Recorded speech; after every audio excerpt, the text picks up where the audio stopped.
يعني مثلا الشرع پیشوازی کردی که نکری کردی کوچینه شامل هنک لگل هنک برپرسان جویانه نه برپرسین ده آستین بلندانه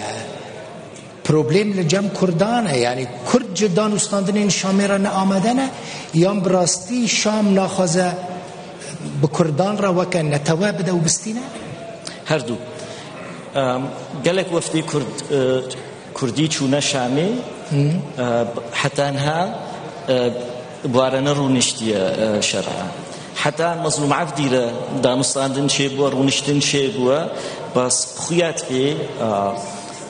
شرعا نخوازي خب كرداره بده خويا كنو كم گو صورتي خب هر تيك توكر بي بس مظلوم عفديره صورتي خو نگرتيه اب اشارتك گو هكذا دانستان كرديه جرب كي اعلاني دكيج بر خوازي يعني بهوريان ده مشكله كوا كرداره هي براستي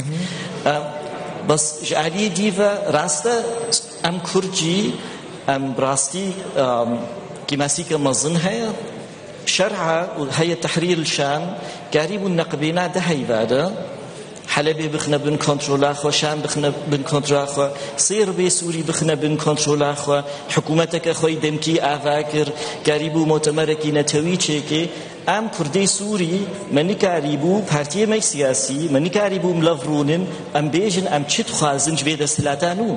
ام مشكله كمزنا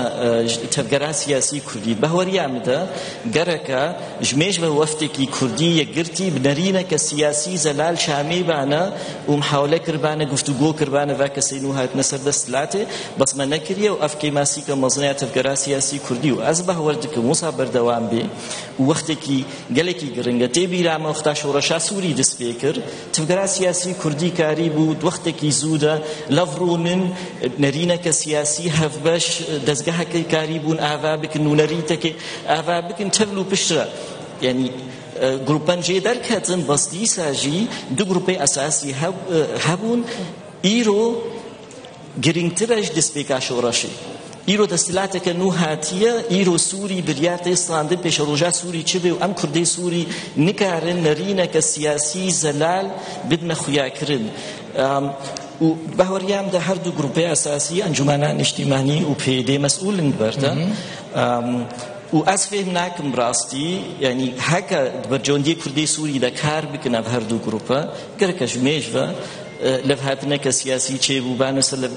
نرينا كسياسي لفهات بانا حتى انها